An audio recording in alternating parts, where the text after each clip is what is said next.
Hello and happy Friday. Welcome back to Fearless Female episode number 23. It's been so crazy that we're already on episode 23, but today's episode, guys, is going to be absolutely inspiring.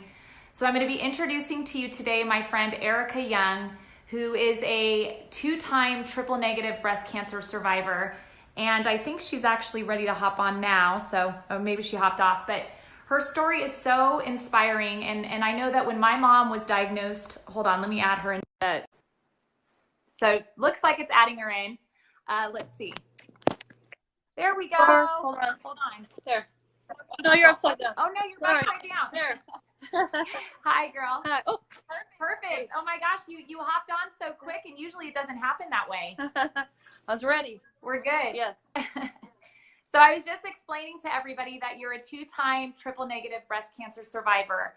And what I didn't get to tell them is that when my mom was diagnosed with triple negative breast cancer, you were one of the biggest supports and encouragement that came our way. And I end up telling your story naturally because it's so inspiring and God is so good. And I just want to thank you first and foremost for being there for the breast cancer community. You're such an inspiration and your story is so powerful. And I'm so thankful that you get to share your story today because it's going to bring so many people that are dealing with cancer hope. And I really, truly believe that it's all about hope and that what people need to know that even though they get that diagnosis, God's the one that knows ultimately, and there's always hope. So thank you for being on today, Erika. And will you just start by just telling us your story from the very beginning, Sure. You know, how old you were when you were diagnosed. Okay. And just kind of what that looked like. Okay, sure. So I was diagnosed when I was 36. That was in 2013. And I was diagnosed with stage 3 triple negative breast cancer. And I found a lump, and after biopsies and everything, found out it was stage 3, a lot of lymph node involvement. And so within a week, I had started chemo. And I mean, literally, it just happened so fast where all of a sudden, okay, you need a port. Okay, you need to start chemo. This is really dangerous. Don't look on the internet. Don't read anything about it. Just, we don't want you to be afraid. We just need to do something immediately. So I began to go in it's like a whirlwind, like a storm. All of a sudden, I'm at work one day and a storm hit, and all of a sudden, like everything in my life looks different. And everything from what I was doing that afternoon to what I was doing at Christmas or to what I'm doing everything came to a screeching halt as I just began to all of a sudden realize I'm fighting for my life at this point. So I went through chemotherapy, chemotherapy, mastectomy, reconstruction, radiation, infection from radiation,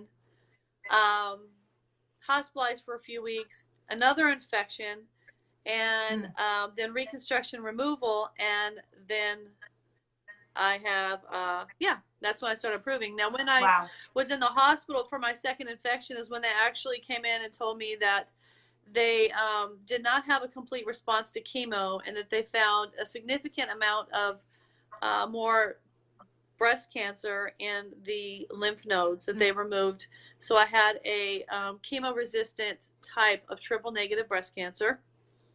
And what was, can you just explain to everybody, because I know the standard of care for triple negative is what they call the red devil chemo. Is that what they originally gave you when you were your first round? They did. And triple negative typically, for the chemo, for everyone that I've met so far, they do adriamycin, Cytoxan, do Taxol. So I had gone through that whole treatment.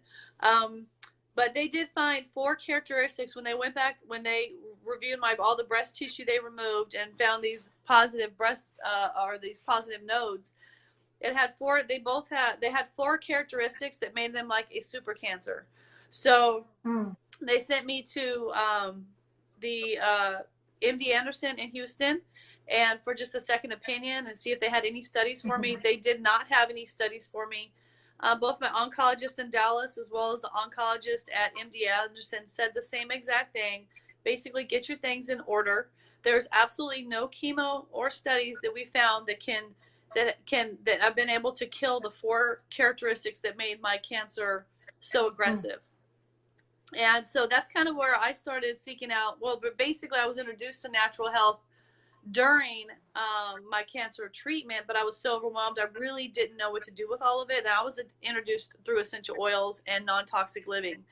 At the time, I really didn't know what to do with it, and I was overwhelmed. So, Erika, what, I don't mean to interrupt, but what was your stage that second time? Because I know this is like a progression between, what was it that, I just want people to get, like, with the first time you were diagnosed to that super cancer issue, the 4 super cancer characteristics, what was that time frame? Just to give people an idea. That was, I would say from my diagnosis was in October, and that was in June that they told me it was, well, it was when they did my mastectomy. It was when they actually pulled all my breast tissue, and they had been analyzing it. So that was probably in March or April when they did my mastectomy, and found all the positive nodes there. So gotcha. And what stage were you that second time around? They didn't stage it. So what they said is they're not going to stage it until they find it somewhere else in my body. So they had a very high percentage chance that this was going to come back, because it had been, if it's in your nodes, it's obviously in your lymph system of your whole body. So then this super cancer, even after chemo and radiation, was going through my body, you know, in my lymph system. So, yeah.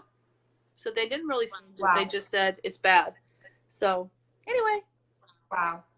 Yeah, so when they basically told you to put your affairs in order, which, of course, having 2 young, beautiful girls and a husband, you know, it was probably one of the most devastating things to hear, I'm sure. And what did you feel your options were? I know that many people are given this diagnosis. So, I mean, what did your life look like then? Like, how did you figure out what you were going to do during that time? Well, it seems like, oh, and of course I'm terrified. I had a 1 and a 3-year-old at the time. What I felt like is that God, I had this revelation, and I don't really know when or how it came, but that God, you made my body well. You did a good job creating my body. You made it to fight. And I just happened to start coming around, like it was like divine appointments, or I would just meet someone at a crossroad that would have some tidbit of information that I needed for the next step to heal my body. So it was some random person coming across and saying, you know, have you looked at raw diet? Have you read this book? Have you heard of this? And so it is really awesome, because at that point, I mean, I am medically trained. I'm a medical device engineer. And so I have been very medical. And although very open to the natural world, I didn't know how to get into it. But I think that what happened is I just really started being, instead of being angry at my body I felt like initially that my breast had turned against me and my body had turned against me, and I was a fairly healthy person.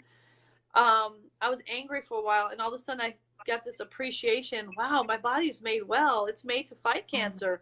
It's made for me to live long life, and for me to be able to take care of my kids and see my kids' kids. And so a fight kicked in me that I needed to be able to start just being open to anything that crossed my path that fought cancer naturally.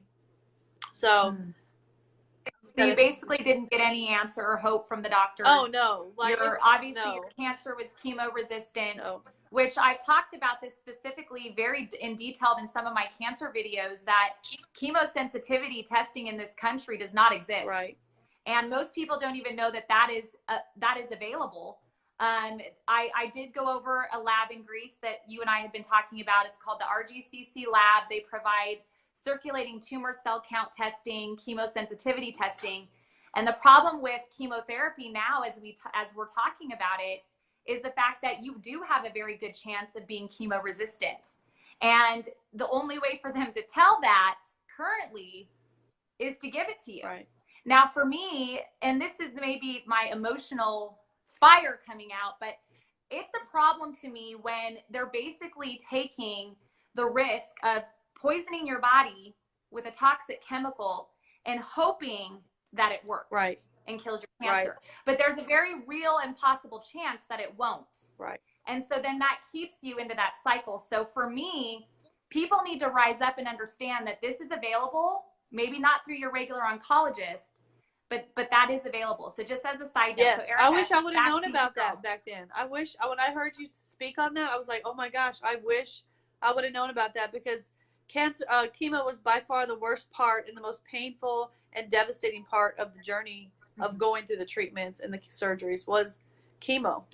So, yeah, thank you for How sharing. did your body react to that? I mean, being chemo resistant and them telling you basically after they give you all this chemotherapy that you have a super cancer, nothing on the world, nothing is going to fight this.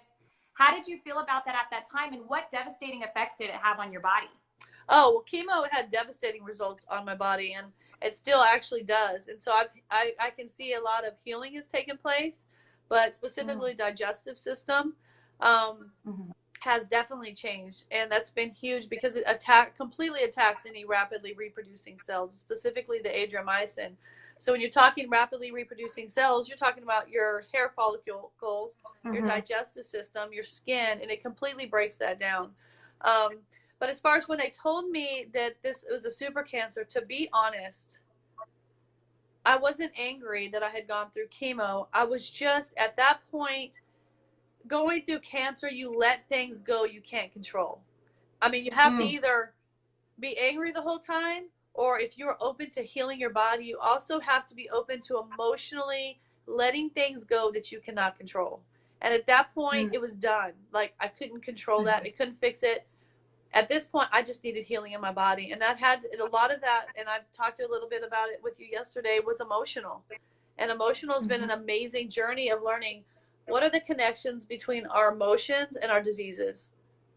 And you can do everything natural and still have sickness and disease. And what I've realized is because so much of it is attached to our emotions. If you live chronically stressed, if you live chronically in fear, if you have childhood trauma or trauma that has not been dealt with or you've received help for, those are places in your lives and in your body that hold your cells know everything. Your cells in your body hang on to that pain. And if we do not allow our bodies to heal emotionally, then I believe the sickness is going to come back. And so for me, it's been a big journey of letting things go that I could not control and facing my deepest fears that existed way before cancer and learning how can I heal my body completely from the inside out. So it's been it's been a gift. Cancer has been an absolute gift to me.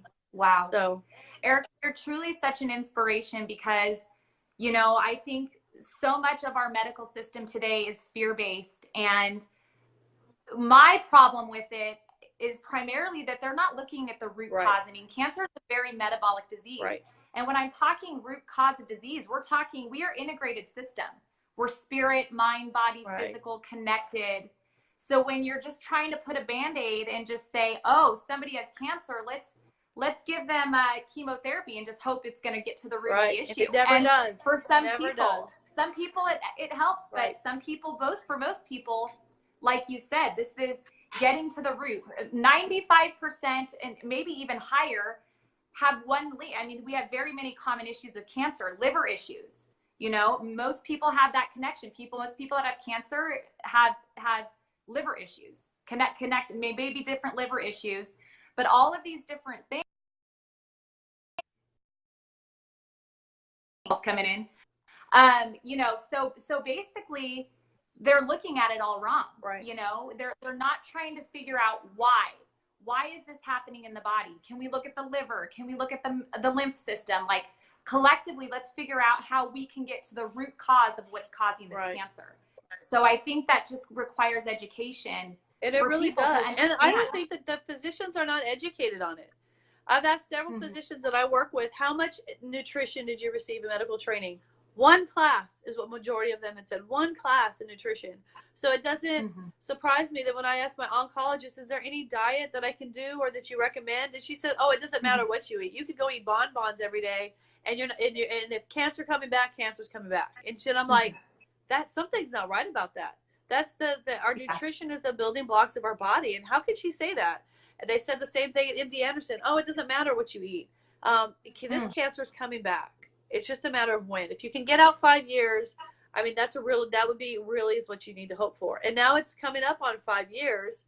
And then when I go see my oncologist, she goes, well, I don't know what to say about you because I did not expect you to be here, but I'm very happy you're here. And I'm like, well, me too. But it is because I'm so grateful that my recommendation is if you have cancer, you cannot receive a final word from the doctor of what they say is going to happen to you. You're going to die. You have 2 months. You cannot receive that because you are taking that in and believing something that isn't necessarily true, because only God in my life to support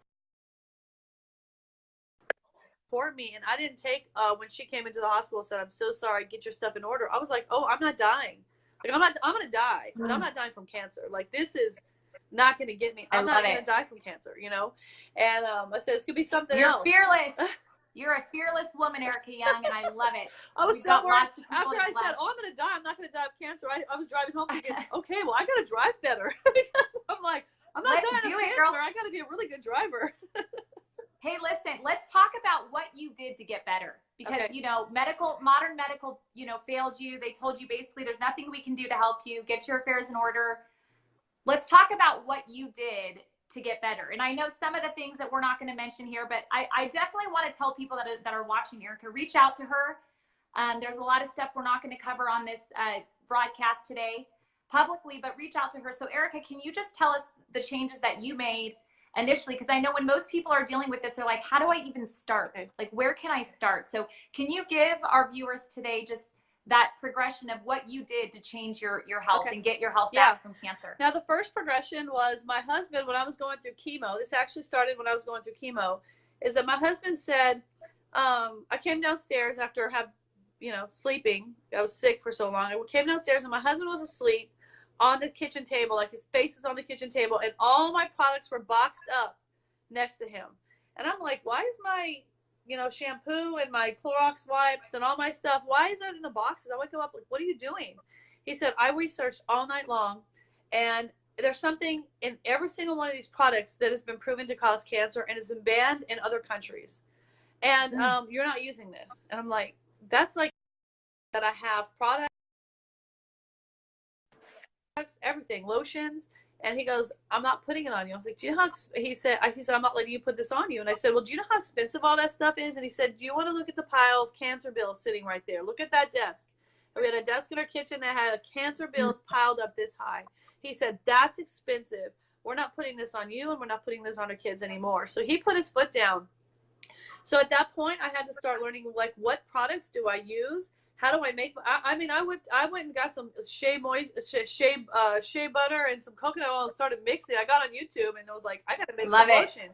So that was really the first step towards me going, okay, I'm going to take away the things that are harming my body, and I'm going to start adding things that make my body fight.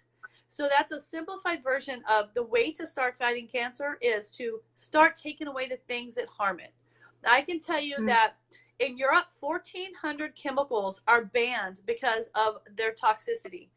In America, 11 chemicals are banned because of their toxicity. So the things that are banned in Europe, we use every day. And it's in our makeup, it's in our lotions, it's in our shampoos, it's in, I mean, you name it, it's in there.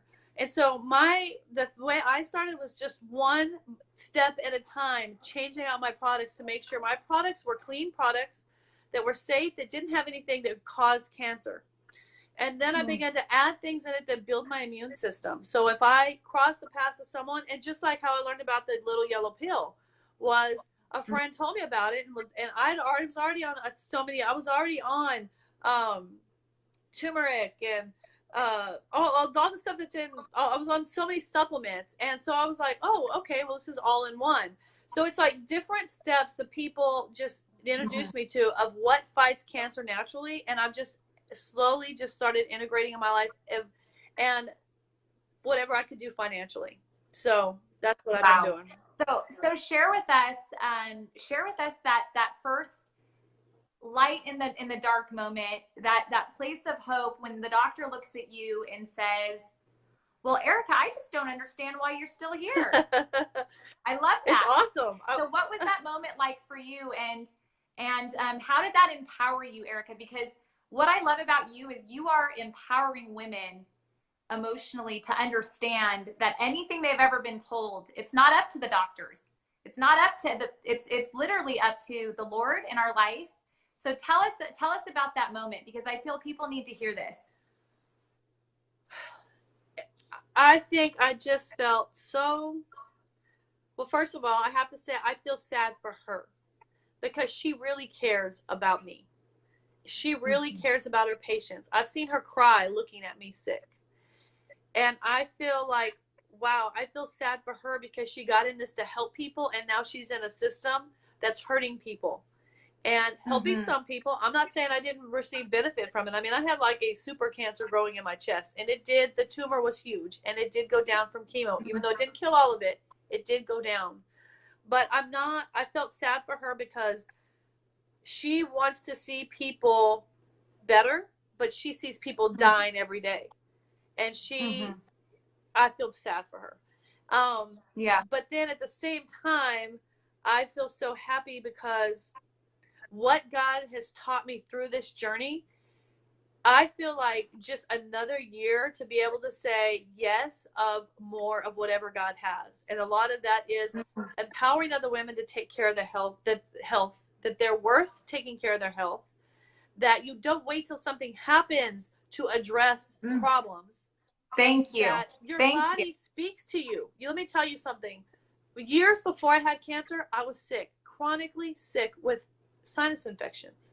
Now, I mean, you could say sinus infections are related to cancer, but what is related is my immune system was sending out red flags saying, help me, help me, help me. And all I knew what to do was continue to just go to doctors, get antibiotics, get steroids. Okay, next month, got another sinus infection. Take it again. Well, eventually my system was so, I mean, for lack of better words, my system was jacked up.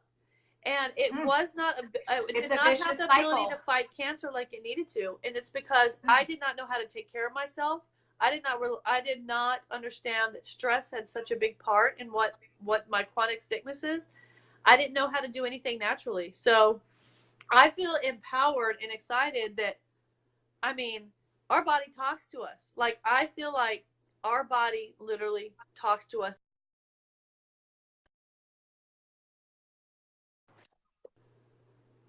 I love it, Erika. I love it. My whole mission in life is to empower people to ask questions, educate yourself. When my mom got that triple negative breast cancer diagnosis, like I said, Erika, you were one of the biggest supports during that time.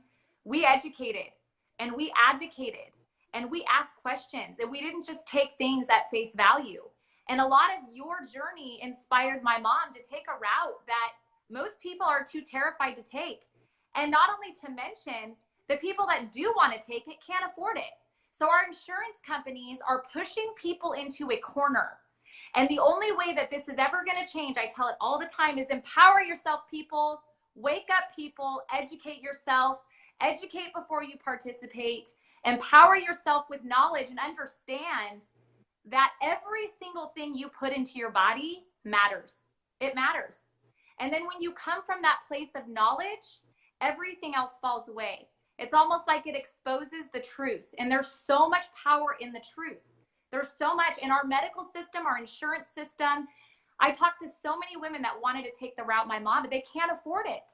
They have one option. They can treat cancer one way in this country. And so people are going out of the country. They're going to Germany, and they're going to Europe, and they're going to Mexico. Switzerland. Why? Because that's where they can get the help. That's where they can get over 500 different cancer treatments. Yet we have very, very limited options. And the people that do want to go outside of the options are stuck financially. So that the way things are going to change is when we get this message out and we empower people that your health is in your hands, and there's no system that can take that away from you. And when you allow yourself to follow that system, that's when things happen. Yes. So I'm hoping that this video will inspire and empower so many people. If you guys know somebody dealing with cancer, share this video. People need to hear this information. They need to hear Erika's story. I tell your story almost every day, Erika, as I'm talking to women daily that are struggling with breast cancer, with their health. And all you can do is educate. I always try to stay removed emotionally, like empower, educate, and people are going to make their decision. Will you leave us with some last thoughts before we hop off today? I know you wanted to share some information about being confident and peace in your decision. Yeah, if it is a journey you have to walk. Yeah, I think that something's important is that I'm just going to talk to you as dealing with, because I know there's so many of you that deal with people that have cancer. And there have been some very strongly opinionated people that came and were like, no, you need to do this, you need to do that, you need to do that. It is so overwhelming to have cancer. Literally, your whole life just came to a screeching halt, and everybody has opinion about what to do. My encouragement is to pray, ask God what your journey is, and go that journey. Don't be afraid, because God has financially, money has come from random places. If I could take a whole nother hour to tell you how random checks have come in the mail when I felt like I was supposed to do something that I could not afford, random checks have come in the mail. A random man came to my house and said they wanted to buy our mineral rights. No one else in the neighborhood. He gave me $4,000 check there. I turned around and released that. And let me tell you, no one else in the neighborhood had that man come to their house. I don't know. I think he's an angel or something. So anyway, I mean, like, literally, God makes a play. If you pray and ask God what to do, and you just start going at it fearlessly, he provides a way for it to happen. And so when finances are holding you back, and I mean, we can do something sometimes we can't, but you know what? I'm not going to go for something and now afraid, because I know somehow God randomly will provide for it if it's meant to be. And he has. Amen. And every single person's body is different. And so what might be one person's path is not necessarily your path. So my encouragement is, if you end up going traditional treatment, fight. The biggest enemy is fear. If being afraid is your biggest enemy, because cancer is small compared to fear that overtakes us.